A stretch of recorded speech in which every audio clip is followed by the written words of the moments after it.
둘째가 지금 독립해서 생활하고 있는데요. 인턴을 한다고 어떤 회사를 다니면서 휴학하고 지금 일산에서 혼자 살고 있습니다. 지난 1월부터 나가서 살고 있는데 월요일날 전화가 왔어요. 저녁에. 그래서 이제 전화가 온 거는 자식이 부모한테 전화하는 거 당연한 일이지만 상당히 예외적인 일이었어요.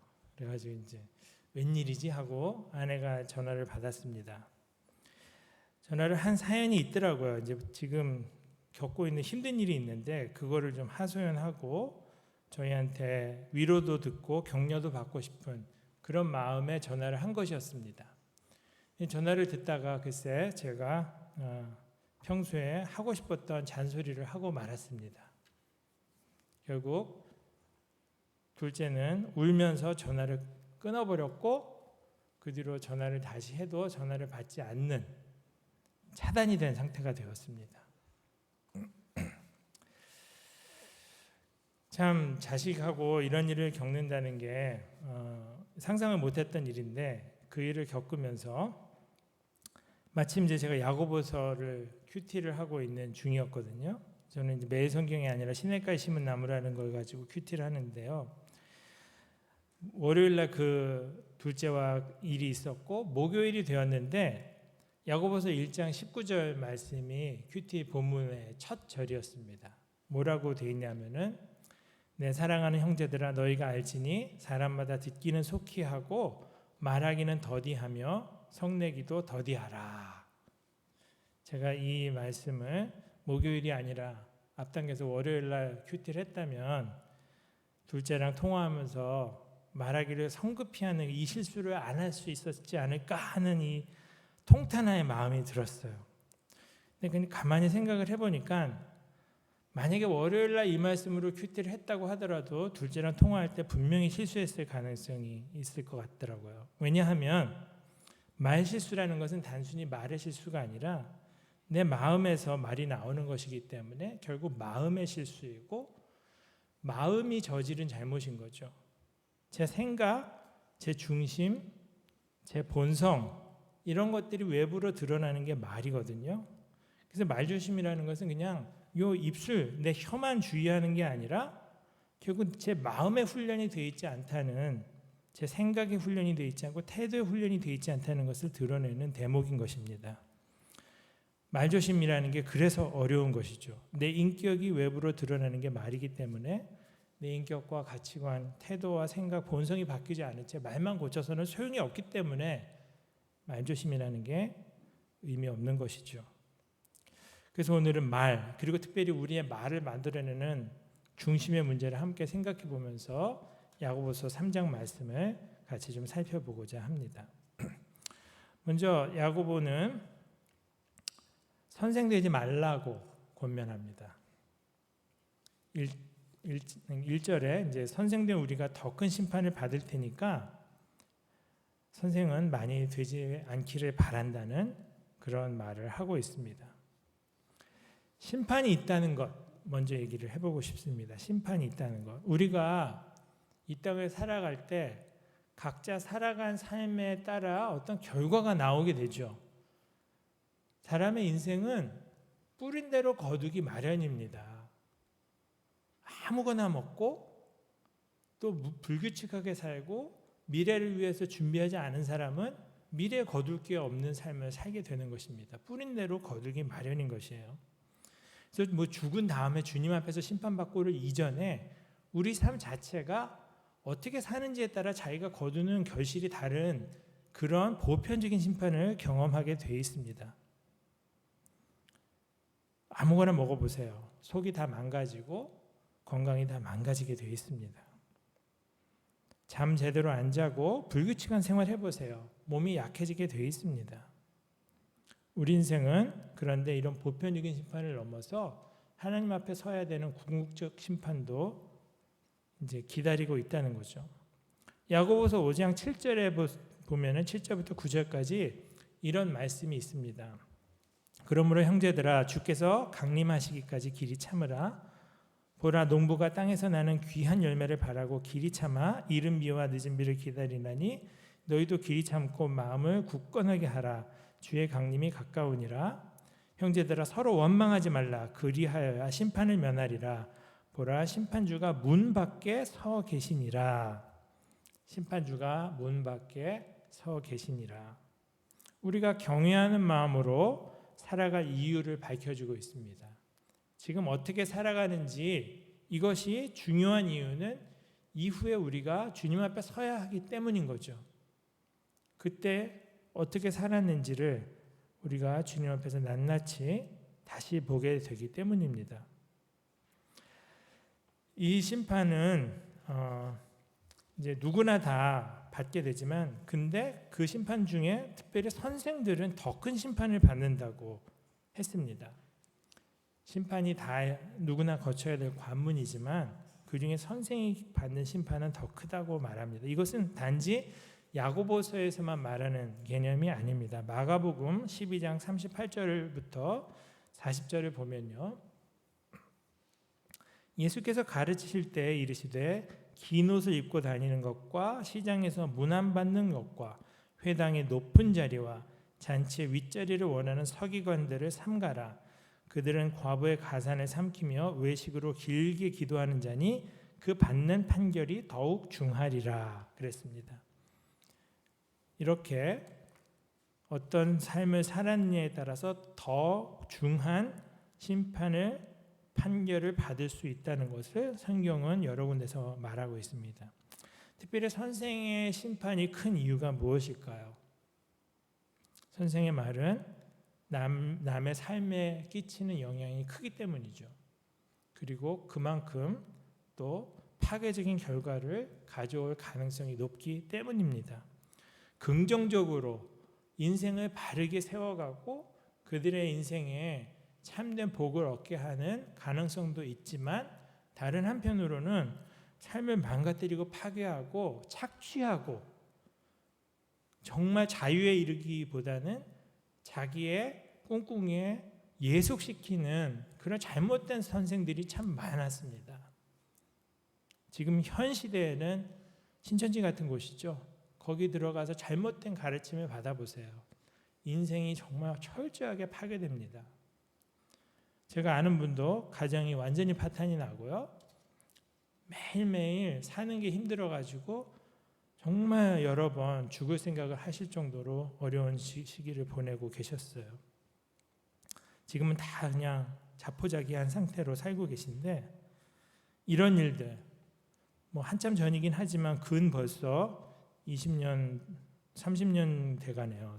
시한부 종말론이라고 다가올 미래를 대비하라 그러면서 모든 삶을 생계를 다 포기하고 직장을 포기하고 학교를 포기하고 1992년 10월 31일 날 예수님이 다시 오신다고 모여서 그런 집회를 했던, 잘못된 선생을 만났을 때 어떤 일이 벌어지는지를 우리가 역사 속에서 지금 또 현실 속에서 보고 있습니다.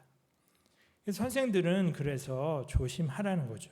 아무나 선생이 되지 말고, 선생 되고 싶은 마음이 많을지 모르겠는데 앞에서 주목받는 것 같으니까 그럴듯해 보이고 부러운 마음에 선생 되고 싶은 마음이 들지 모르겠지만 자제하라고 지금 얘기를 하고 있는 것입니다.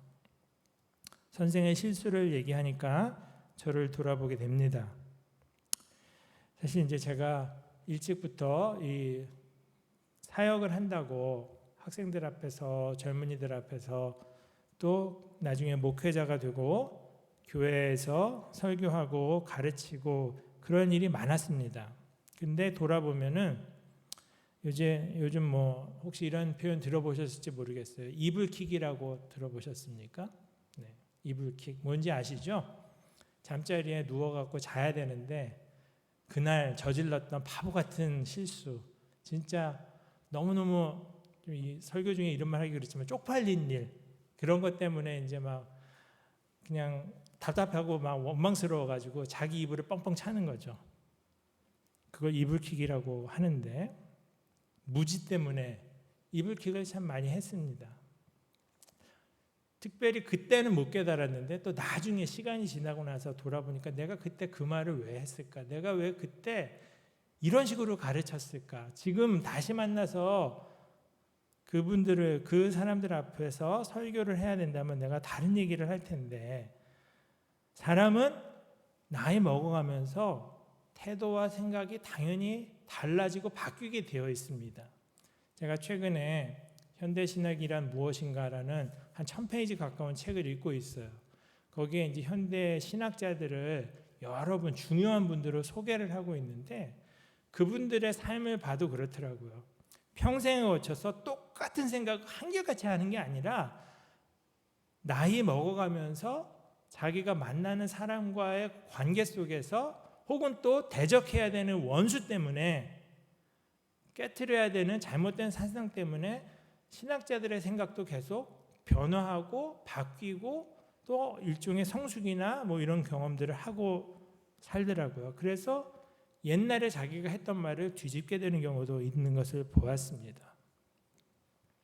사람은 이처럼 나이 먹으면서 생각도 태도도 바뀌게 됩니다. 저도 젊었을 때 했던 많은 이 얘기들 중에 잘못 내뱉은 것들, 당시 사람들 만나면 미안하다고 말하고 다시 말하고 싶은 것들이 있습니다. 이처럼 사람들의 삶에 끼치는 영향력을 생각할 때, 이게 얼마나 큰지를 생각할 때 선생의 말에는 따르는 책임도 크기 때문에 선생을 아무나 하려 들지 말라고 지금 하는 말이지, 그렇다고 절대 아무도 선생을 하지 말라는 그런 단정은 아닙니다. 두렵고 떨리는 일이니 책임감을 가지고 신중하게 판단하고 거기에 자기를 헌신하라는 것이죠. 제가 아는 선배님 한 분은 이런 얘기를 하시더라고요. 성경을 잘 모르고 했던 설교보다도 삶을 모르고 했던 설교가 더 참 안타까운 실수였다, 그 말을 하더라고요. 우리가 성경을 모르고 하는 설교는 그냥 들어줄 수 있지만, 삶을 잘 살아보지도 않은 사람이 그냥 단정적으로 얘기를 할 때 그 삶 속에서 지지고 볶고 고생하는 많은 사람들은 큰 상처를 받는 경우들이 있다는 것입니다. 사람이 어떻게 살면서 실수를 안 할 수 있겠습니까? 뭐 실수를 사람들이 많이 할 수밖에 없는데, 선생은 특별히 더 많은 말을 해야 되다 보니까 필연적으로 더 많은 실수를 할 수밖에 없고 더욱 큰 심판을 받게 된다는 그런 경고의 말씀이죠. 그래서 참 저도 이 말씀을 준비하면서 다시 한번 저를 돌아보고, 그래서 또 죄송하다는 얘기도, 저도 이 자리에 서서도 아마 말실수 많이 했을 거예요. 저 때문에 상처받으신 분들도 많이 있고, 교회를 나와야 되나 떠나야 되나 뭐 이런 생각을 하셨던 분들도 있을지 모르겠어요. 그래서 저도 하나님 앞에서 참 두렵고 떨리는 그런 마음으로 살아가고 있고요. 실수 이야기가 나오니 영어 속담에 이런 말이 있어요. 실수하니 인간이고 하나님이시니 용서하신다라는 말이 있어요. 인간은 그냥 기본적으로 실수해서 자유로울 수 없는 존재인 거죠. 뭐 말하는 사람은 말해서 실수하고요. 연주하는 사람은 연주할 때 실수를 할 수 있고요. 그 다음에 자기가 어떤 일을 하든지 직장에서든 가정에서든 실수를 합니다. 그릇을 깨먹기도 하고 뭐 집안에서 불례번도 해보고 별일을 다 겪는 게 사람인 것이죠. 그래서 실수를 하다 보면은 그게 그냥 자기 혼자 해프닝으로 끝날 수도 있으나 그게 남에게 상처를 주고 실망을 안기고 분노를 유발하기도 하죠. 그래서 인간관계 속에서 실수는 어떤 안타까운 결과로 이어질 때가 많습니다. 근데 그걸 어떻게 다 피하나요? 완전히 막을 수가 없어요. 우리는 늘 실수하는 존재이기 때문에 어쩔 수 없이 상대방의 실수, 나의 실수를 일상에서 겪고 살게 됩니다. 그럼 우리가 어떻게 해야 될까요? 하나님만 용서하시는 게 아니라 우리가 하나님의 용서를 경험했던 사람으로 서로를 용서하는 사람으로 살아야 하는 거죠. 우리가 서로의 부족함을 품어주고 나도 실수해 본 사람이니 상대방의 실수를 품어줄 수 있어야 되는데 이런 자비와 긍휼이 필요한데 서로 지금은 못 잡아먹어서 안달이고 서로 싸우는 그런 아주 나리선 민감하고 첨예한 그런 시대를 살고 있는 것 같습니다. 용서라는 얘기를 하기가 굉장히 어려운 시대를 살고 있어요. 서로의 실수 때문에 모든 관계 속에서 상처받고 남들과 더불어 살 수 없는 인간으로 변해가는 것 같습니다. 특별히 이런 일이 많이 나타나는 곳이 직장보다는 또 가정인 것 같아요. 직장은 어쨌든 거기가 밥줄이기 때문에 그 돈의 힘 때문에 생기는 질서가 있습니다. 근데 집은 이제 그 밥줄이 아니잖아요. 그러다 보니까 자식들이나 부모 자식 간에 많은 이제 어려움들을 겪고 있어요. 최근에 이제 어떤 분 얘기를 들으니까 집안에서 이제 사춘기 접어든 아이와 겪는 어려움을 이제 굉장히 심하게 겪고 있으신데 그 얘기를 들었어요. 말 한마디 하기가 무서운 거예요, 지금 애한테. 어떻게 튈지 모르고 어떻게 반응할지 모르니까 그래서 아주 초긴장 상태로 집안 생활을 해야 되는 거예요. 왜 가족이 서로에게 이렇게 예민하고 대하기 어렵고 긴장되고 그런 인간관계로 들어갔을까? 저희도 이제 둘째랑 그런 일을 겪었는데 왜 이런 일들을 겪고 있을까? 제가 좀 생각을 해봤습니다. 그랬더니 한 가지 떠오르는 생각이 가족들은 사실은 말의 문제 이전에 삶이 다 노출된 그런 환경에서 서로를 적나라하게 보고 살고 있으니까 말보다도 더 근본적인 삶의 문제로 서로가 서로를 힘들어하고 판단하고 있고 말로 해결할 수 없는 수준의 문제를 갖고 있는 거예요. 그래서 지내다 보면은 서로에 대한 판단 때문에 같은 말도 곱게 나가질 않고 또 같은 말도 좋게 듣질 않고 곡해해서 듣고 그것 때문에 오해하고 그것 때문에 마음 상하고 그것 때문에 씩씩거리는 그런 일들이 가족들 간에 굉장히 많이 일어나는 걸 봅니다. 내가 했던 말이 의도와 달리 상대방의 마음에 비수가 되어 꽂히는 경우도 있고 또 눈빛 하나에 태도 하나에 행동 하나에 굉장히 마음이 상하는 그런 경우들도 겪게 되는 거죠. 우리가 이처럼 살아가면서 서로가 서로를 부대끼고 또 받아들이기 어려운 이 상황 속에서 결국 해야 되는 일은 서로를 다시 용납하고 용서하는 그런 마음을 회복하는 것이라고 할 수 있습니다. 오늘 본문에서 이 말을 제어하기가 어렵다는 것을 여러 번 언급하면서 비유를 든 게 있어요. 3절에 보면은 우리 말이라는 동물을 등장시킵니다. 말의 입에 재갈을 물리죠. 그래서 그 재갈을 물리고 그 다음에 그 말을 다루게 되는데 그 입에 물리는 재갈 하나가 그 당시 말 그러면은 요즘은 힘이 센 그런 중장비가 얼마나 많습니까?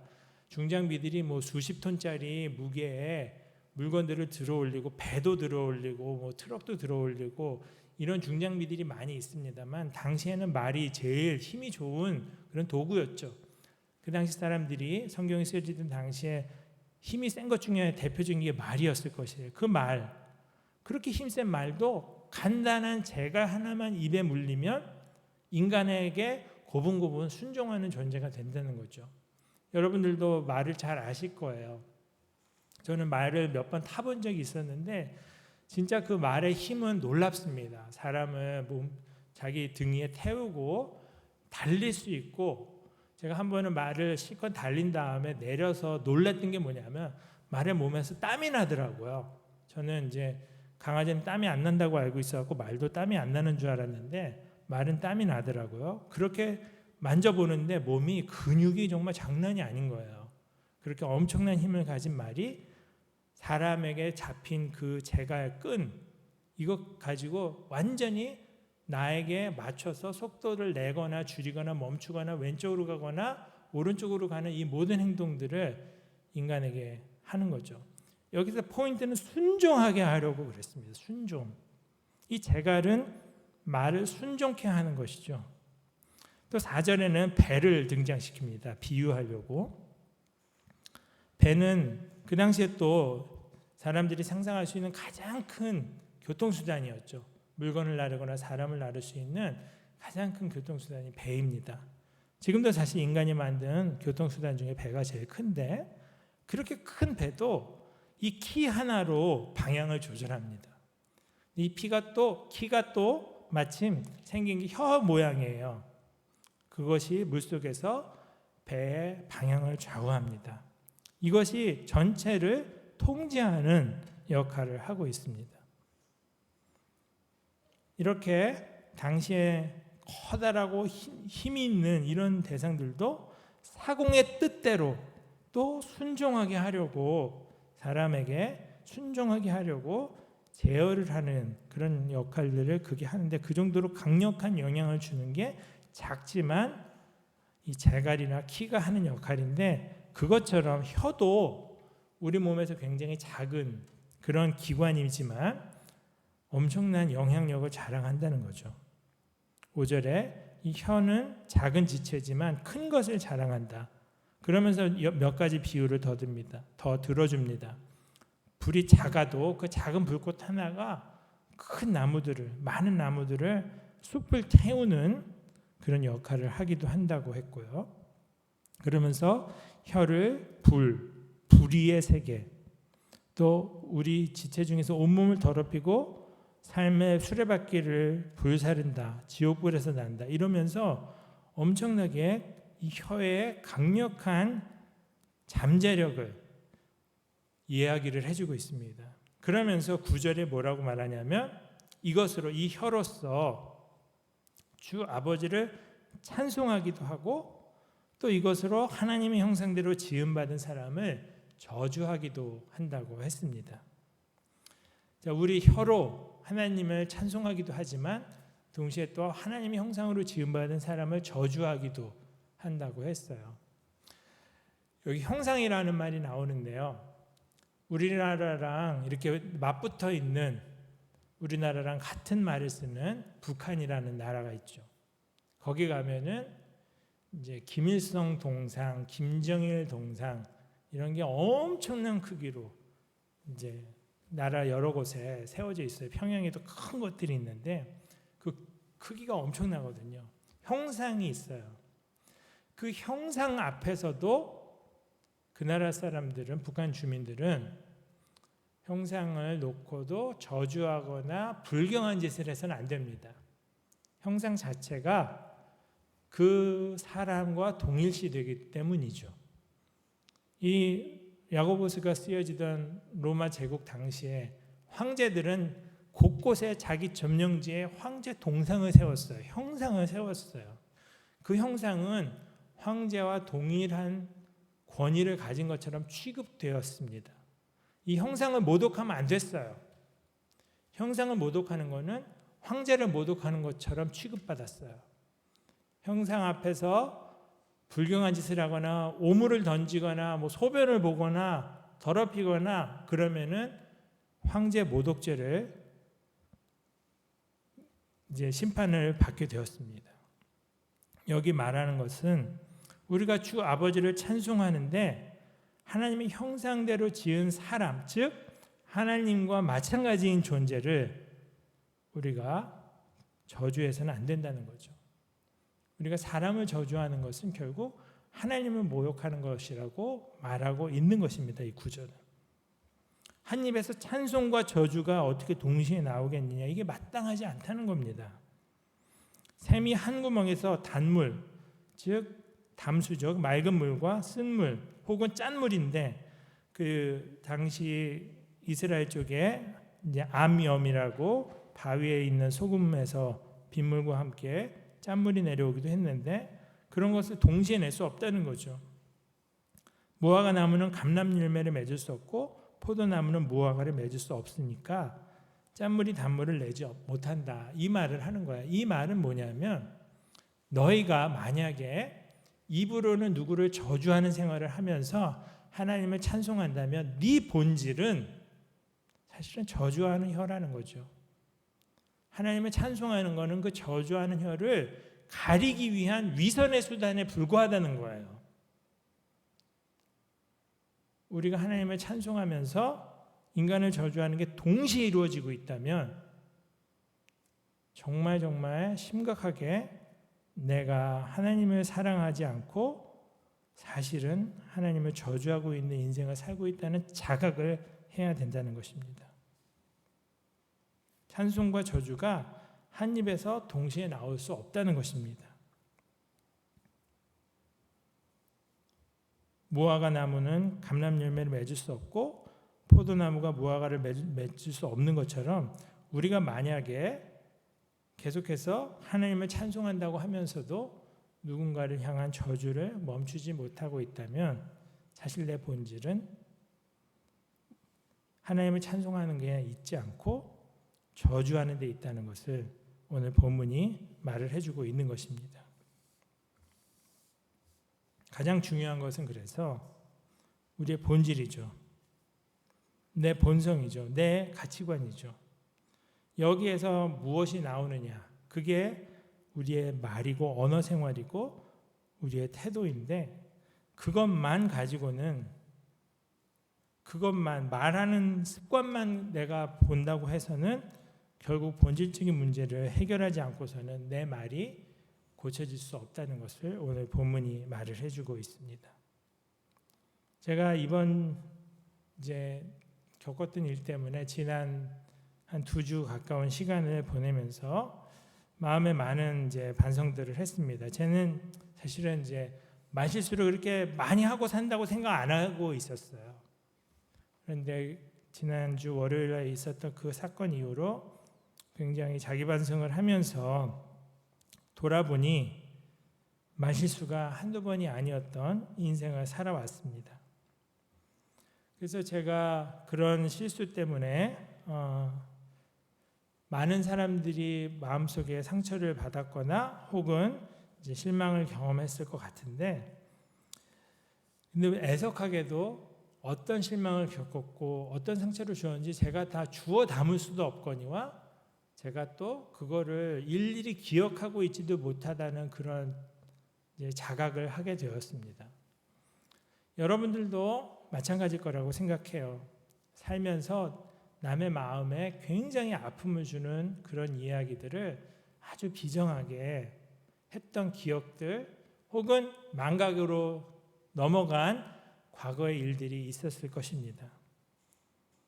저도 그렇고 여러분도 그렇고 그거를 되돌릴 수 없는 이미 과거의 일이 돼버린 상태에서 오늘을 살고 있는 사람들입니다. 그래서 우리가 이 시간에 오늘 기도 같이 하는 시간에 하나님 앞에서 우리의 말실수 속에서 주었던 상처들을 좀 용서를 구하고 또 긍휼을 구하는 그런 기도를 했으면 좋겠습니다. 왜냐하면 우리는 지금까지 무지 많은 실수를, 특별히 말로 드러나는 그런 실수들을 해온 사람이고 그것이 우리 마음의 문제를 드러내주고 있기 때문입니다. 이 마음의 문제를 주님께 맡기지 않고서는 내 언어 생활이 달라지기가 어렵다는 것이죠. 그래서 오늘 이 시간에 우리 같이 찬양 하나 하고 기도하면서 우리 마음속에 있었던 그런 문제들을 주님 앞에 좀 돌이키는 그런 시간들을 가졌으면 좋겠어요. 찬송가 213장입니다. 같이 찬송하겠습니다.